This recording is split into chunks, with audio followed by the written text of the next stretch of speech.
Good morning students. Basics ये थी। Exercise 10.1 start कर रहे हैं। The centre of the circle lies in dash of the circle, interior या एक्सटीरियर। सेंटर हमेशा कहाँ पर होता है? Interior of the circle. Next है a point whose distance from the centre of circle is greater than radius then lies dash of circle, interior या exterior. whose distance from centre of circle is greater than radius. ये suppose आपका radius है, अगर radius से ज़्यादा हो जाती है डिस्टेंस तो वो आउटर पर चला जाएगा, रेडियस से कम होगी डिस्टेंस तो वो इंटीरियर में आ जाएगा। तो ये कहाँ पर जाएगा? रेडियस से ज़्यादा है तो it lies in exterior of the circle. The longest code, अभी हमने किया था लॉन्गेस्ट कोड क्या होती है हमारी? Diameter of the circle. Longest कोड is diameter of the circle. An arc is a dash when its ends are end of diameter. अगर आर्क की जो एंड पॉइंट्स हैं वो डायामीटर के एंड पॉइंट्स बन जाए देन इट इज़ कॉल्ड इस आर्क को क्या बोलेंगे? It is called a semi circle. तो ये बन जाएगी semi circle, that means half circle. Segment of a circle is region between an arc and, segment हमने किया था, segment lies between arc and कोड। तो segment lies between arc and कोड ऑफ द सर्कल। नेक्स्ट है circle divides the plane on which it lies. Circle कितने parts में divide किया था? 3 पार्ट्स में, interior, exterior and circular region. तो circle divides the plane into 3 parts. Next are a true false line segment joining the center to any point of circle is called radius of a circle. Line segment joining the center, line segment joining the center to any point on the circle is called radius. Yes, it is radius, so it is true. A circle has only finite number of equal chords. क्या circle में सिर्फ finite code होती हैं?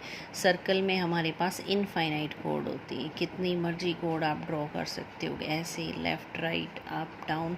तो this is false, infinite chords are there. Next है if a circle is divided into 3 equal arcs, each is a major arc. ये भी false है। तीनों इक्वल हैं तो ना तो मेजर होगी ना ही माइनर होगी, उनकी लेंथ इक्वल होगी। मेजर और माइनर के लिए हमें एक लेंथ ज़्यादा चाहिए होती है और एक कम, तो मेजर नहीं होगी, तीनों इक्वल होंगी। ए कोड of a circle which is twice as long as radius is diameter of circle. जो रेडियस का डबल होता है क्या वो डायमीटर होता है? Yes, diameter is 2 times the radius, so it is true. Sector is region between कोड and arc. Sector क्या था? कोड और आर्क में रीजन था? नहीं, कोड और आर्क में क्या होता है? सेगमेंट। सेक्टर किस में होता है? Radii and arc. तो this is false. A circle is a plane figure. Circle क्या प्लेन फिगर है? Yes, it is a 2 dimensional figure, तो it is a plane figure. Next हमारे 10.2 में थ्योरम आ रही है, कुछ एक थ्योरम रिवाइज कर रही हूँ। फर्स्ट है theorem 10.1, equal chords of a circle subtend equal angles eight the centre.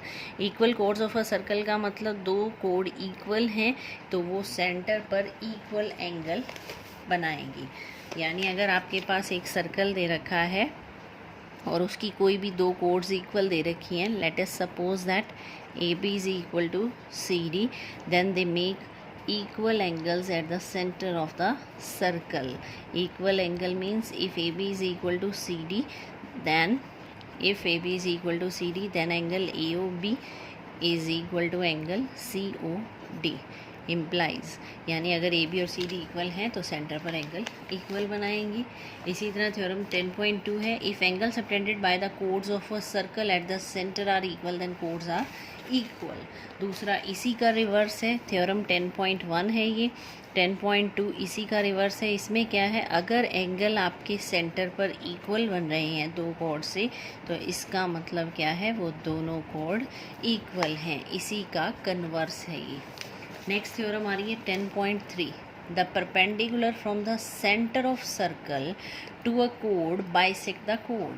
Perpendicular from the centre, centre से अगर परपेंडिकुलर ड्रॉ करें of a circle to the code then it bisect the code.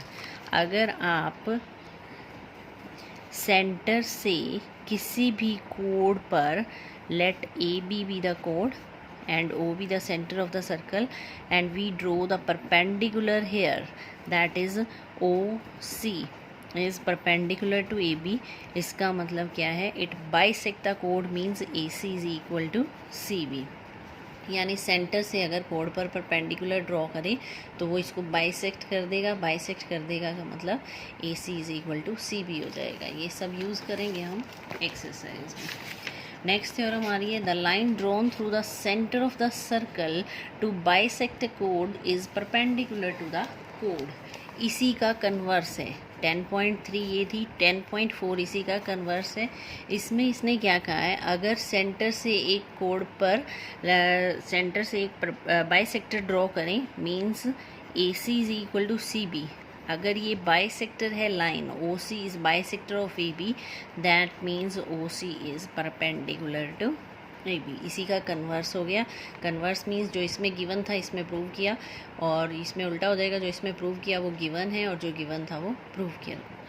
तो अगर ये bisector है तो ये perpendicular है, और ये परपेंडिकुलर है लाइन तो ये बाइसेक्टर है, दोनों यूज़ कर सकते हैं।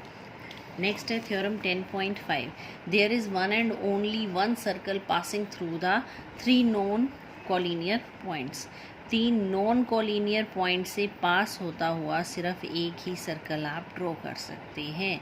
3 नॉन कोलिनियर का मतलब जो एक लाइन में नहीं है, अलग अलग जगह पे हैं, तो उनसे पास होता हुआ हम सिर्फ एक ही सर्कल ड्रॉ कर सकते हैं।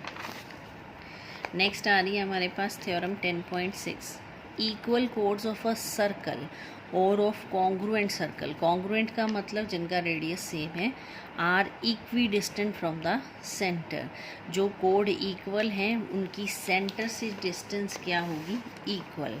थ्योरम 10.6 में क्या है, अगर दो कोड्स इक्वल हैं, इक्वल का मतलब सपोज़ एक कोड मैंने यहाँ ले ली और एक कोड यहाँ ले ली, और ये कह रहा है कि A B is equal to C D है, A B is equal to C D है, तो इनकी जो सेंटर से डिस्टेंस होगी दैट इज़ परपेंडिकुलर डिस्टेंस, वो सेम होगी, सेंटर से परपेंडिकुलर डिस्टेंस सेम होगी, यानी O P is equal to क्या होगा, O Q.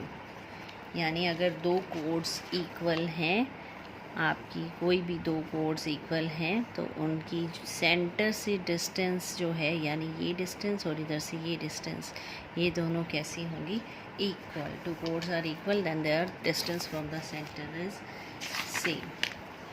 Theorem 10.7, chords equidistant from the centre of circle are equal in length, कोड जो सेंटर से सेम डिस्टेंस पे हैं उनकी लेंथ इक्वल होगी, इसी का कन्वर्स आ गया 10.7 में।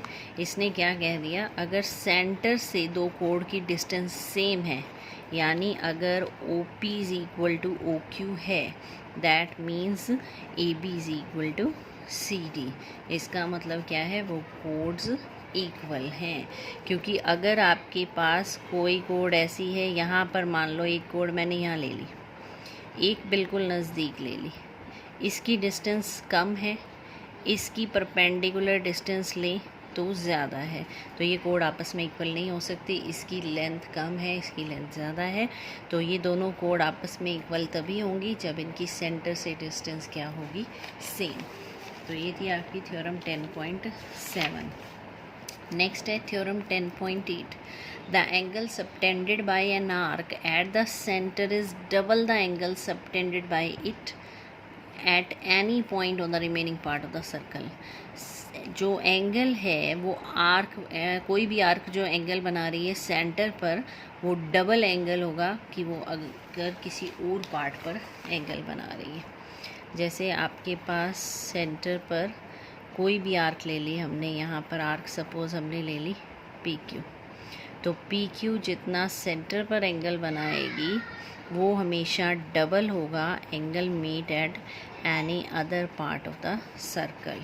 Late P Q be the arc, O be the center, then angle at the center, that means POQ is double the angle made at any other part of the circle, angle PAQ। जो centre पर angle है वो इससे हमेशा double होगा अगर same arc बना रही है। ये भी PQ ने बनाया है, ये भी PQ ने ही बनाया है। सेम आर्क से अगर दो एंगल बनते हैं, एक सेंटर पर एक किसी और पार्ट पर, तो ये क्या होंगे, सेंटर वाला डबल होगा, यानी ये अगर 30 डिग्री है तो ये कितना होगा, 60 डिग्री। नेक्स्ट है theorem 10.9, angle in same segment of a circle are equal. अगर सेम सेगमेंट में एंगल है, यानी सपोज़ आपके पास ये आर कोई भी पी क्यू ले लिया हमने, सेगमेंट कौन सा, ये है माइनर, ये मेजर सेगमेंट, अगर ये यहाँ पर दो एंगल बना रही है तो ये दोनों एंगल क्या होंगे, आपस में equal. Angle in same segment are equal. Angle PAQ is equal to angle PBQ, angle in the same segment of the circle. दोनों इसी तरह अगर वो कोई माइनर में बनाएगी दोनों, तो ये दोनों भी आपस में क्या होंगे, इक्वल। तो सेम सेगमेंट में एंगल क्या होते हैं, इक्वल। और एक और पार्ट आ रहा है यहाँ पर, angle in a semi circle is right angle. Important है, कई बार यूज़ होगा कि सेमी सर्कल में अगर कोई भी एंगल लेते हैं तो वो राइट एंगल होता है। सपोज़ आपने एक सेमी सर्कल लिया, तो यहाँ पर अगर एंगल बन रहा है कोई भी एंगल, तो वो कितने का होगा, हमेशा 90 डिग्री का होगा। Angle in semicircle is of 90 degree. Theorem 10.10, if a line segment joining 2 points subtends equal angle at 2 other points lying on same side, then the 4 points lie on a circle, that is concyclic. Concyclic का मतलब same circle पर लाई करते हैं। अगर एक line segment है, कोई भी 2 पॉइंट को ज्वाइन कर रही है सर्कल में, वो इक्वल एंगल बना रही है 2 अदर पॉइंट पर, तो चारों क्या होंगे, कोन साइक्लिक। सपोज़ आपको ये आर्क दे दी ए बी, उसने एंगल बनाया ACB और ADB, तो ये चारों क्या होंगे, कोन साइक्लिक। एक आर्क दे दी कोई भी, इसने, इस आर्क ने, ACB आर्क ने 2 एंगल बनाए, एक ये ADB और एक बना दिया AEB, then these points AEDB are concyclic, that means lie on the same circle. Next है 10.11, the sum of either pair of opposite angle of cyclic quadrilateral 180। Cyclic का मतलब जिसके चारों पॉइंट सर्कल पर हैं वो साइक्लिक है, और इसके जो अपोजिट एंगल्स हैं इनका सम 180 होता है, A + C 180, B + D 180। Sum of pair of opposite angles of a quadrilateral is 180, then it is cyclic. इसी का रिवर्स है, अगर ये 180 है इनका सम, तो ये साइक्लिक हो जाएगी। यानी साइक्लिक शो करना तो आपको ये शो करना है अपोजिट एंगल्स का सम कितना है, 180। तो ये थी एक्सरसाइज 10.1 और theorems of chapter 10th। Thank you.